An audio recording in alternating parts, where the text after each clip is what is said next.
Nobody has to do a whole lot of research.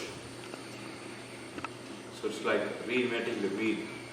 So somebody already created the wheel, use the wheel to make you a car, or you can make your car. Instead, trying to reinvent the wheel is highly discouraged. It is foolishness. Prabhupada is saying here, Srimad Bhagavatam is the ultimate source of self-realization. So one should accept it as it is. One who is imbued with such sincere inquiries must ask the bona fide spiritual master satisfaction from Brahmaji. And that is the direction given here. Because the mystery was disclosed before Brahmaji by the Supreme Personality of Godhead. The mystery of all such inquiries regarding self-realization must be put forward to a spiritual master who is directly representative of the Lord, acknowledged in their disciplic succession. Such bona fide spiritual master is able to clear up the whole thing by evidence from revealed scriptures, both direct and indirect. Although everyone is free to consult the revealed scriptures in this connection, one still requires the guidance of a bona fide spiritual master. So in this context, you have to understand that for Lord Brahma, Lord Krishna was available. Lord Krishna was his principal spiritual master, principal worshipable deity. But what about all of us? So, won't we have the privilege of having Supreme Lord as a spiritual master to come and tell us? Not required. That's the answer. The answer is that the bona fide Guru coming in a disciplic succession from Brahma is as good as spiritual master. He's as good as Brahma himself, he's as good as Krishna himself. Because knowledge is being passed on from the disciplic succession without any modification. So they have the same potency as the initial knowledge transfer. The bona fide spiritual master is the most confidential representative of God, and one must receive direction from spiritual master in the same spirit. Brahmaji received it from his personality of God. So that's what we pray every day to the morning prayers. Sakshat Haritvere Samasta Shastre. So the spiritual master is as good as, should be respected as good as Krishna himself. So we saw in the previous class the two types of Mayavada with respect to Guru. So one is to regard the spiritual master as God. And second is to minimize the importance of the spiritual master. So both of them are condemnable. Both of them are Mayavada. Because to make the spiritual master as God, then it is akin to the theory that everybody who is becoming qualified, who becomes spiritually advanced, can become God. That's Mayavada theory. The second thing, reducing the importance of spiritual master is also Mayavada, because Mayavada theory is that there is nothing like a hierarchy. So whoever is able to make progress higher, they go and become Brahman first. So if the disciple progresses faster than the Guru himself, then he becomes Brahman faster. So the real hierarchy of the Guru-disciple doesn't matter at all. So whoever makes the fastest progress, they are highly advanced. So minimizing the spiritual master's importance is also important. These two things are very important. And it's very important again, the spiritual master always quotes from scriptures. So he does not invent anything. Bona fide spiritual master is able to clear up the whole thing by evidence from revealed scriptures, both direct and indirect. This is very important. The spiritual master should refer to Guru, Sadhu, Shastra, always. So reinventing something new is definitely not good. The Lord is not to be found simply by education of good fertile brain, but surely He can be found by sincere student through the transparent medium of a bona fide spiritual master. So spiritual master should serve as a transparent medium so that we can see Krishna directly through him. So that's very important. So spiritual master, he embodies Krishna's potency. He is giving Krishna to the disciple because of the sincerity of the disciple. So he becomes a transparent medium for Krishna to act through his spiritual master. So Chaitya Guru is always there as Paramatma. He is there in everybody, including ourselves, the spiritual master. But spiritual master being very pure, his thoughts are not different from Krishna's thoughts. He carries out Krishna's instructions, Krishna's wishes. He simply carries out the wishes of the Supreme Lord. So he is actually giving the Supreme Lord to the disciple. The revealed scriptures gives directions directly to this end. Because the bewildered living entities are blinded by the glaring reflection in the darkness, they are unable to find the truth of the revealed scriptures. For example, the Bhagavad Gita, the whole direction is directed towards the personality of God and Lord Krishna. But for want of bona fide spiritual master in the line of Brahma, or the direct hearer, Arjuna, there are different distortions of revealed knowledge by many unauthorized persons who just want to satisfy their own whims. Undoubtedly, Bhagavad Gita is accepted as one of the most brilliant stars in the horizon of the spiritual sky. Yet the interpretation of this great book of knowledge is so grossly distorted that every student of Bhagavad Gita is still in darkness of carrying material reflections. This is also very true. So, the spiritual master, since he is a direct representative of Krishna, so he is an order carrier of Krishna's wishes. So he is directly able to engage the disciple in Krishna's service. He knows what Krishna wants. So he is engaging the disciple in Krishna's service. But whereas somebody who is an interpreter, who tries to interpret, who tries to distort the message in Bhagavad Gita, coming with a separate suggestion, so he blocks the mercy. It becomes a wall in the whole process. So the disciple just gets cheated because it just becomes the so-called guru's interpretation. So he blocks the knowledge transfer to the disciple. Such students are hardly enlightened by Bhagavad Gita. In the Gita is practically the same instruction is imparted as in the 4 primary verses of Bhagavatam. But due to the wrong and fashionable interpretation of unauthorized persons, one cannot reach the ultimate conclusion. The Bhagavad Gita has clearly said, Ishvara sarva bhutana hriddeshe arjuna tishtati ramayan sarva bhutani yantra rudani mayaya. Krishna is saying 18.61 that he is situated in everybody's heart and he is driving ramayan sarva bhutani. He is driving the living entities in different directions, indirectly. Yantra Rudani Maya. So the living entities are actually driven by the body, which is becoming an instrument in different directions according to their desires. So Krishna just facilitates it. So in a conditioned state, the living entity is not directly directed by Krishna. Living entities are directed by the modes of material nature. So Krishna does not accept the responsibility for what happens. But he facilitates. And as a Paramatma, he is the Upadrishta, Anumantacha, Partha, Bhokta, Maheshwaraha. Paramatma iti charapya ukto, Dehesmin Purusha Paraha. So he does Upadrishta, Anumanta. He oversees the action and he gives permission for the actions. That is the true functionalities of Paramatma. He is sitting in the heart and he becomes a witness for all actions. And sitting in the heart, he also permits or does not permit actions. So, in that sense, he is one of the causes, but he is not the primary cause for every action. He is the secondary cause because he facilitates. Lord is situated in the heart of all living entities as Paramatma and is controlling all of them in the material world under the agency of his external energy.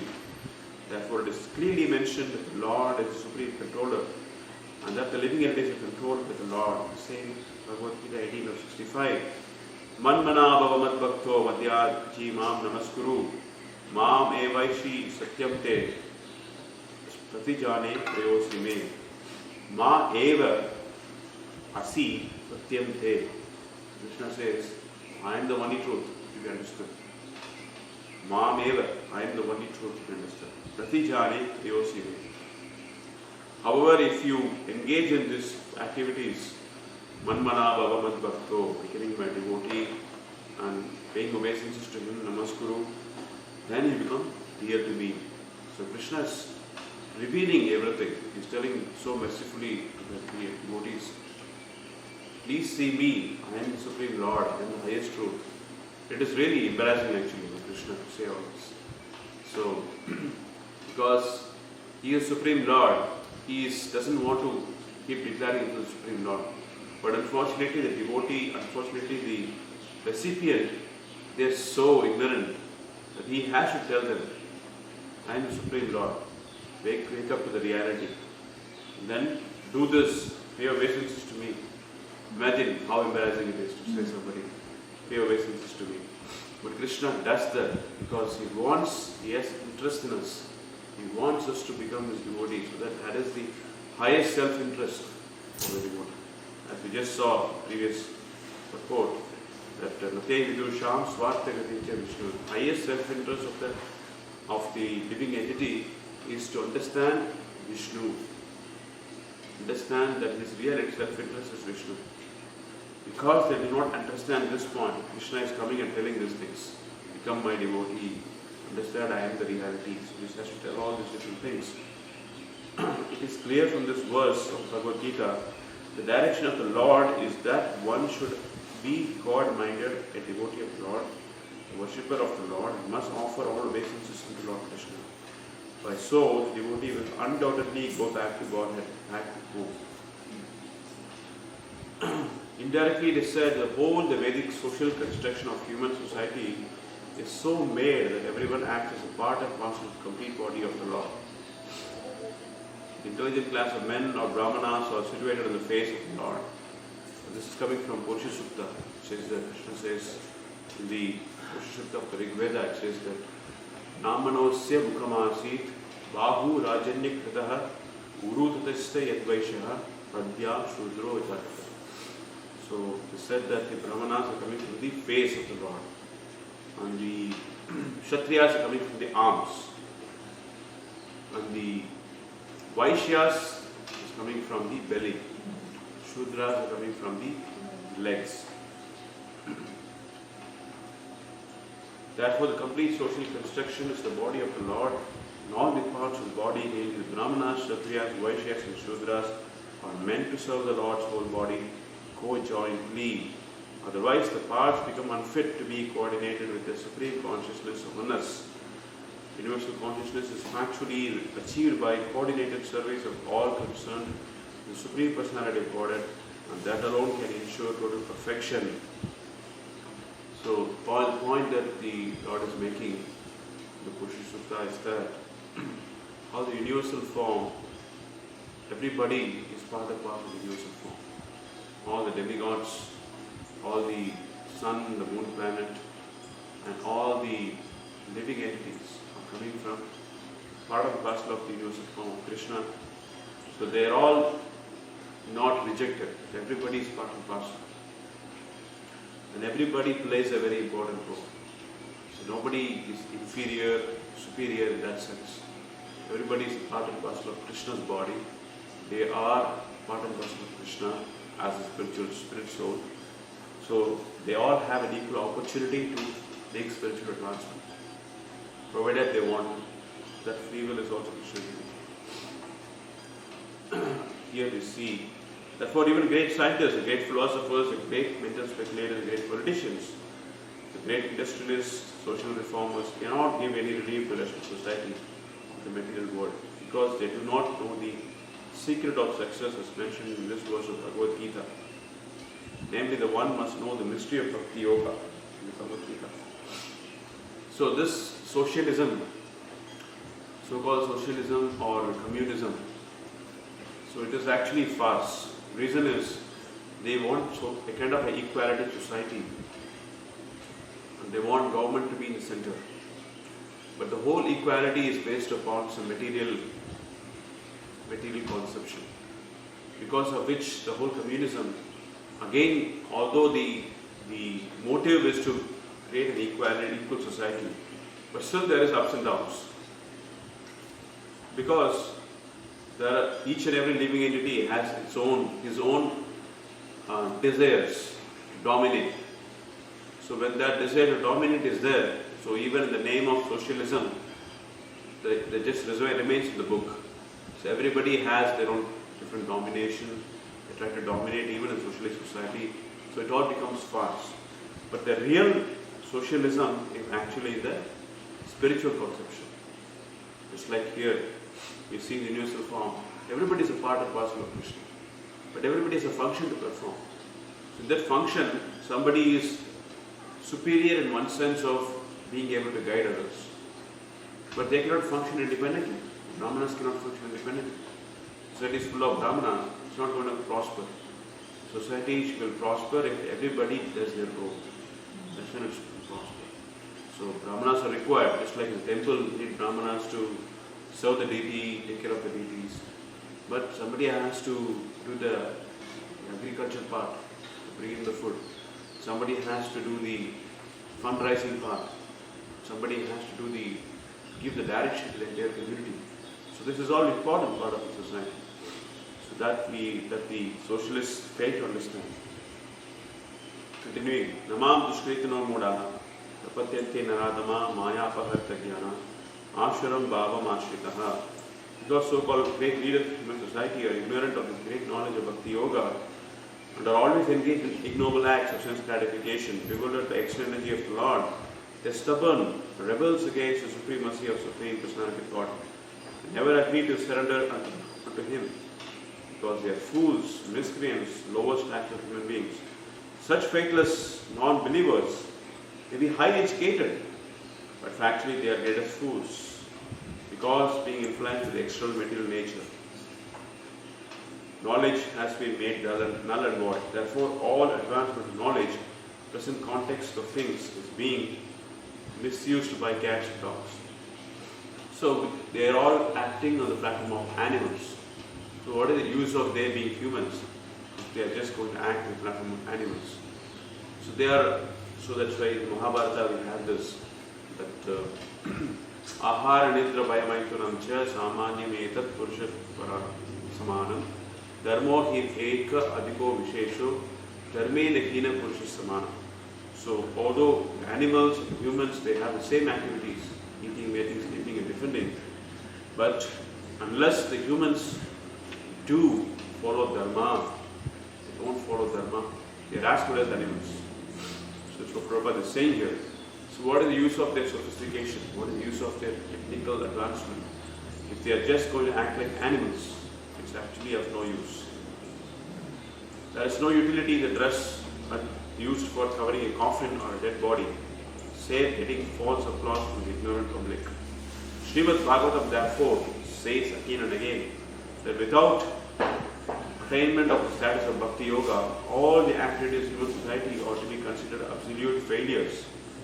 Only it said, Parabhavas tavat abodha jato, yavan na digyasata atma tattvam, yavat kriyas tavat idam manovai, karmatmakam yena sharira bandhaha.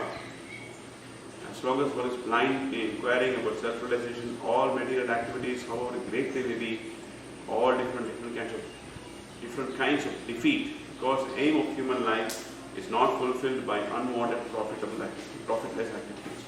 The function of human body is to attain the freedom from the material bondage, and as long as one is fully absorbed in material activities, his mind will be overwhelmed with the whirlpool of matter, and thus he will continue to be engaged in material activities life after life. Parabhavastavat abodha jata. So, an ignorant person, he will not inquire about absolute truth because he is very busy with taking care of his own body. He is very busy with material activities. Yava na jigyasata atmatattvam. So they will not inquire about atmatattvam. Yavat kriyas tavat idam manovai. So their activities is all directed by their mind, manovai. Karmatmakam yena sharira bandhaha. So because of which they will always be bounded by the bodily conception. Evam manak karma vasam prayunte avidya atmani upadiyamana Pritir na yavan mai vasudeve Na muchyate deha yogena tavat. So as long as they don't engage in service of Vasudeva, they are going to be directed by their mind. Evam mana karma vasam prayugte. They are going to be directed by their mind. Why mind is directing? The mind is supposed to be the sitting place of the three. Krishna says the three sitting place of the Maya, the illusion. So one is the senses, another is the mind, another is intelligence. So these are the three gateways of hell. Unless someone regulates them. The mind is the central point because the mind holds the senses. Mind is where all the range of senses are there. And the mind is like a free-flowing, it's called, if you computer terms, it's like a RAM, random access memory. So the CPU puts different programs according to what the user wants to do. So RAM is used for it's like a scratch pad. You keep putting different things. So mind should not become a scratch pad.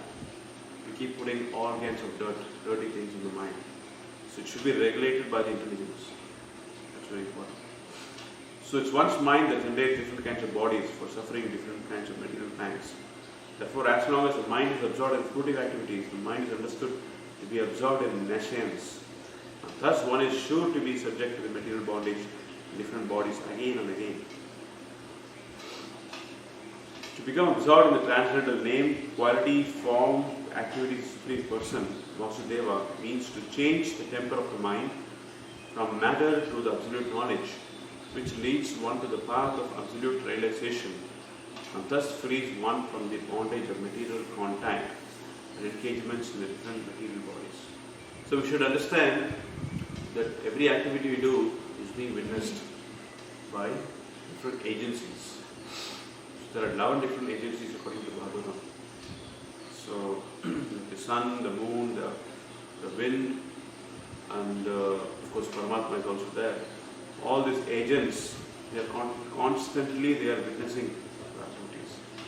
And what is Bhagavatam saying is they are constantly making preparation for the next body. Keep doing more and more activities, and then the next body is already getting prepared. So as soon as this body is, the spirit soul quits the body, he's put into it, he already knows the next body. That is, it's already ready for your occupation. Sri Jiva Goswami Prabhupada therefore comments on the word Sarvatra Sarvada. The sense of principles of Bhakti Yoga or devotional service to the Lord are appropriate in all circumstances. Bhakti Yoga is recommended in all revealed scriptures. It is performed by all authorities. It is important in all places. It is useful in all cause and effects, etc. As far as all revealed scriptures are concerned, quotes from Skanda Purana and topics of Brahma Narada also follows. So here, you see, I was talking about how the next body is already being prepared. While this body, we are still doing our activities. So, but as soon as you bring the Supreme Lord into the picture, all the angels gets confused. Because the Supreme Lord can change the whole thing.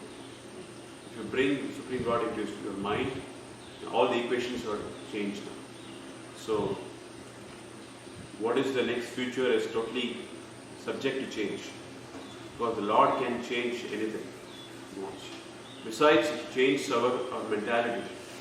When we think about the Supreme Lord in our mind, automatically the mind's attachment towards material objects, they all becomes weakened. So it's not the same anymore. So it is not going to be the same random access memory. So it is going to be, the outcome is definitely going to be very auspicious. So every moment we should possibly think of Krishna. So that's why Krishna's instruction, Bhagavad Gita, is that Arjuna, please do your duty of fighting, but think about me at all times. That's the instruction. The material world, which is full of darkness and dangers, combined with the birth and death, full of anxieties, only way to get out of the great entanglement is to accept the loving service of Vasudeva. This is accepted by all kinds of philosophers. Sri Jiva Goswami also quotes another common passage which is found in Sri Purana in the Padma, Skanda and Linga runs as follows.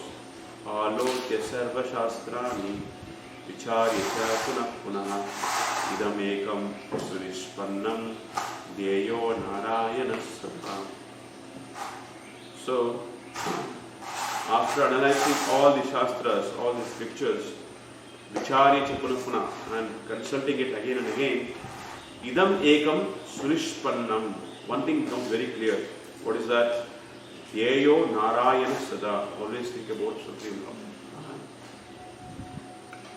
By scrutinizingly reviewing all the various scriptures and judging them again and again, it is now concluded that Lord Narayana is our supreme absolute truth. Thus he alone should be worshipped. Same truth is also directly described in Garuda Purana as follows. Param gato abhivedana sarva shastrartha vedyapi yona sarveshware bhaktas tham vidyat purushatamam. Even though one may have gone to the other side of all the Vedas, even though one is well versed in all the Vedic scriptures, if one is not a devotee of Supreme Lord, he must be considered the lowest of all mankind. Similarly, it is stated in Srimad Bhagavatam. So, Purusha Adamam means the lowest of mankind. So, if somebody might be a great literate of all Vedic literatures, they might have analyzed the Vedic literatures. I come across many people in India like that. So, they might quote from different scriptures, or they might have good understanding, but their conclusion will be wrong. Such people are called Purushadamam, they are lowest of mankind. Because they cannot understand, it is very clear all over. Sarvatra Vasudeve Giyate, everywhere Krishna is to be found. But they still neglect that point and they make their own interpretation, they come to their own conclusions. Such people are very unfortunate. Yasyaista bhaktir bhagavati akinchana sarvai gunais tatra samasate suraha harav abhaktasva kuto mahadguna manoratena satidavato bahi. So people who do not surrender to the Supreme Personality of Godhead, they are manadavato bahi. So they are driven by their mind. It says manoratena satidavato bahi. Manorate means what? The chariot of the mind. Chariot of the mind, controlled by the senses, has no control, it just goes everywhere, in different directions. So ultimately it is becoming a big nuisance for the living entity, because he is not going to gain anything out of it. He runs here, he runs there, runs different places, but nothing satisfies him. So one who has unflinching devotion to Supreme Personality of God and must have all good qualities of demigods. Contrary, one is not a devotee, must be hovering in the darkness of mental speculation. Shabda Brahmani Nishnatho Na Nishnayat Pare Yadi Shramastasya Shramaspalo Hi Adenum Iva Rakshataha. Shabda Brahmani Nishnatho, one who is fully situated in Shabda Brahman or the scriptures, Na Nishnayat Pare Yadi. If he is not fixed on the Supreme Lord, Shramastasya Shramapalo. What is the use of all his endeavor? It is just an useless endeavor. Hi adenu iva rakshataha. So nothing can protect him. Nothing is going to protect him. Similarly, the liberty of the discharging loving devotional service to the Lord is invested in everyone, even the women, Shudras, and the forest tribes are any other living being born in sinful conditions.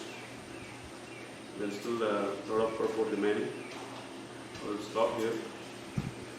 We will continue tomorrow. So, if you have any questions so far, please can be any comments. Yes, ma'am. You spoke a lot, but you said something about the spiritual master being merciful and giving us this mercy. And what if we don't follow strictly?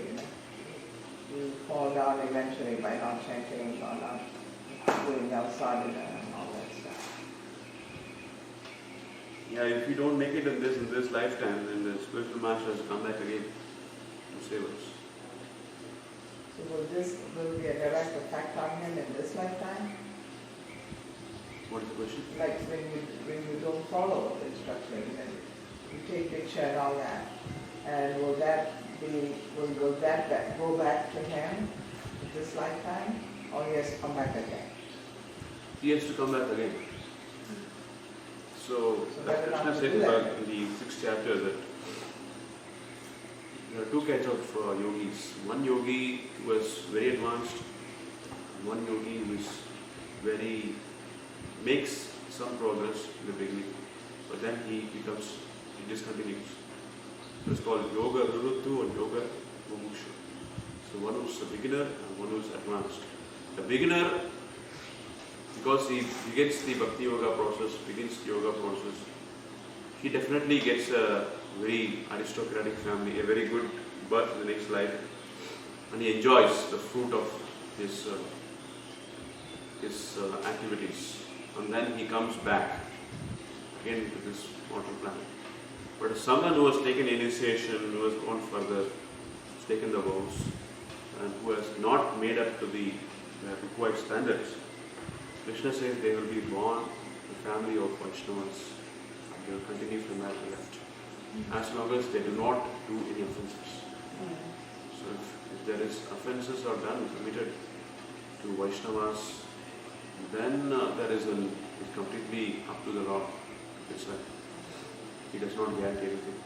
But if the devotee has made sincere progress in the direction, because of his allurement, the material nature, because he falls down from his position and gives up the practice, then he has to take birth again, family of the Vaishnavas, and continue from where he left. Krishna gives an opportunity to that. So, of course, the Guru also is a Janme Janme Prabhu say. So, he is a spiritual master, life after life. So, he has to take that extra responsibility to come back again and again. So, they're doing a thankless job, because there is no benefit for them, but they're just doing it for the spirit soul. They're coming again and again, they're trying to help us. Yes, Mother. I'm confused. It's very I guess, not obvious point you're making that spiritual master is to come again. Does it mean that Srila Prabhupada is to come again? No, this is only for someone who has really taken the spiritual initiation. It's very important. You were saying that spiritual master comes back to save us. This is what you were saying. Yeah.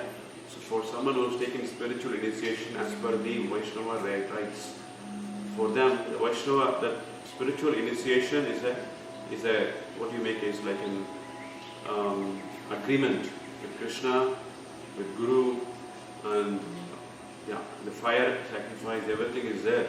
You're making a vow in front of the fire sacrifice, you're making an agreement in front of Krishna, the deity of the Lord, that I'll follow certain vows. And if you don't keep up to those vows, the agreement falls off. So Krishna is not. So the agreement is that if you follow the vows and chant your rounds and different things, do whatever is agreed upon, and Krishna, the Guru recommends to Krishna that please take him back. Yeah. So that's a promise. Krishna also agrees to that. So as long as we maintain that, Krishna is obliged to listen to the Guru and take us back. But if we don't keep up to the promise, then Krishna does not agree to that. Krishna does not keep the agreement. So it is like we have to take another birth again. No, I understand that. You were saying that Guru has to take birth. Yes, that's what to save us. He said that he's like, when he comes back, it's spiritual birth, so he just takes us back. But I mean, there's so many Prabhupada disciples who fell down and like not completing it. So, Yes. And I heard that Prabhupada did make this point that, like he said, that if you're not following, you have to come back. But he also made points that it's like he just used it like an example, like for a particular person, for particular time and circumstances. But actually, he has other point that it's like if you're falling down, if you reject your like spiritual practice, it's your responsibility. Your Guru is not like responsible for your choice, you know. So there are different points. So I was like confused about that. What you said. Did you say that the spiritual master comes back, or I just misheard it? It is a statement you can see from purports or his talks. Can you the bring spiritual the word? master comes back again. Can you tell the word? Yeah, we can search and Okay. I will send you some courses. Okay. So that this my Guru Maharaj has told Okay, there's multiple one, times. not one quote, but there's different quotes, so I'm like contradictory, so I want to know if they're What is the one quote. contradiction? Because I heard like when Prabhupada disciple was giving a lecture about that, and he was quoting that there was in a letter Prabhupada was saying to a devotee that, yeah, if you're not following, I'll have to come back to save you or something like that. But there are also other, like in the purport or something, there are other quotes where he was saying that spiritual master does not come back in this case. So I cannot remember it now. It's a one thing because I don't know. Yeah, but as Krishna says, so if a devotee he gives up the practice of one state, takes birth in a family of devotees, so he again starts a devotional process. Yeah, devotion. So when he really gets to the point of initiation, he has to seek a guru at that point. Yeah. So that is the point. Is it could be the same guru, the next lifetime also. That is the point. That is my understanding. Yeah. But I can give some quotations. As you already mentioned, you already seen some quotations from Prabhupada writings. Only one I found, but I saw other ones, so maybe if you saw more, it would be more. My evidence is from my own spiritual master. He keeps saying this. Okay. He time and again mentions that the guru comes back again and again. Especially what he said. The Guru himself. Yeah, the guru comes back if you fall down, then spiritual master comes back to the teacher world. Not in the same form, not in the same name. It's Right. definitely a different body, a different name, a different time, different planet. You never know what it is. But yes, they are ready to go on behalf of Krishna anywhere, even to hellish planets, in order to execute his wish. Spiritual master is always ready. He's a confidential servitor of Krishna. So we are aspiring to go back to Krishna. We enjoy with Krishna. But they are ready to go anywhere Krishna wants them in order to serve Krishna. So that is the highest the platform of devotion, highest degree of devotion. So being able to fulfill what Krishna wants rather than what we want.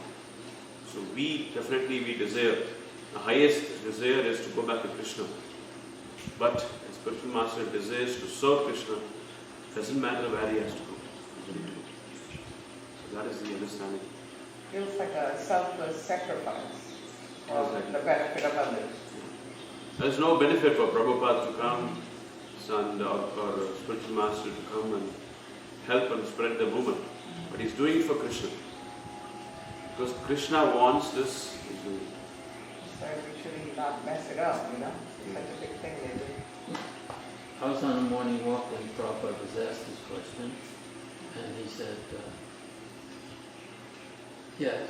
You know, the question was, is it true that the spiritual master comes back? He said, yes. And then he stopped, he put his cane in the ground, put his head up like that, and said, but do not kick him back. Go and sound very. Doesn't mean you can, oh, I don't want to. That What thing, whatever you take. accidental falling, 1, 2, maybe 3. I'll put them in the Can't take, but then, there's other things that Prabhupada said that I've often had like philosophical speculation with some of my godbrothers and other devotees that if Guru is one, then, like, because Prabhupada said a lot of times that my spiritual master has sent you all. We were all once together, now we're back together. As if, in other words, if the spiritual master is representing the previous acharya, the next spiritual master, you come back, then you could be connected again to the spiritual master through the next one in the line, or the next one, 2 down. That's what I heard also. That's what I heard also. You know, how, I'm not saying it is that way, and I'm not saying it's one or the other. I'm saying there's the possibility of several things at once. I mean, not at once, and mean that you made, that what you said is true, and also what I'm saying can also be true in certain circumstances. Because the Prabhupada specifically said to these several devotees in London once, he said, we were all together, and now we're back together again. Bhakti Siddhanta sent you all to help me. What does that mean? Yeah. So my understanding is that it's not that all spiritual masters are one. It's in the understanding they are one, in the intent they are one, Right. but they are different. So to say all spiritual masters are one is Mayavada. Simultaneously one and different. When I say Guru is one, I mean, as you were saying earlier, that he's transparent to Krishna. So whatever knowledge is being presented, again, though according to time, place, and circumstance, if we were in the Gaudiya Math in 1930 under Bhaktisiddhanta Saraswati, we would not be living the same type of lifestyle that we live now. It was much stricter. I've read certain letters that were written in that era, like late 20s, and the instructions for householders was extremely. I don't think any of us could do it. The brahmachari life was so strict. I don't think we could do it. Prabhupada made adjustments for us. Yes. But the teaching's the same. But, like so I don't really know. I mean, I'm just saying that. Yeah, and I heard Prabhupada say, yes, I will come back, but don't take advantage. Yes. And I heard multiple times from my Java Maharshi said that too. And also we can remember this story of Dukhi Krishnadas. Dukhi Krishnadas. Yes. Yeah. How he got that ring, that anklet, and Radharani and Lalita Shaki, she put a tilak, and his spiritual master, he was reprimanding him. So he kind of, what is this new tilak you are wearing? And then he was told in the spiritual world. Don't say it. Sorry. Yeah. You It was don't a want to very say that. difficult circumstance. But then there was like a tribunal, all these Brahmins were there, and Jiva Goswami oversaw the whole thing. Because Hriday Chaitanya, I think his name was, and he was angry with Jiva. Yeah, His name became Hriday Chaitanya. It became Dukhi Krishnadas before, then he became Hriday Chaitanya. So his spiritual master saw that tilak and then he was reprimanding him. But then he was told in the spiritual world by the Vratashanti that it was me who did this. So that connection is there. All spiritual master is here, is also there. Well, I thought it became Shamananda. Shyamananda. Dukhi Krishna was Shamananda. I'm not very sure about that. Yeah, I did some research on it. So spiritual master is someone who has direct connection with Krishna in the spiritual world. I'm talking about real Uttamadhikari spiritual master. So they are already in the highest platform. So they have connection with the Lord directly. So yeah, that is my understanding from what I heard from my spiritual master. So It's a good source. So I'm left here, Prabhu, I've not finished this. Where is it exactly? Page 560. 560 in the middle of the page, beginning? The end of the 560. So start from 561. Okay. Shall I turn it off now or what? Yes.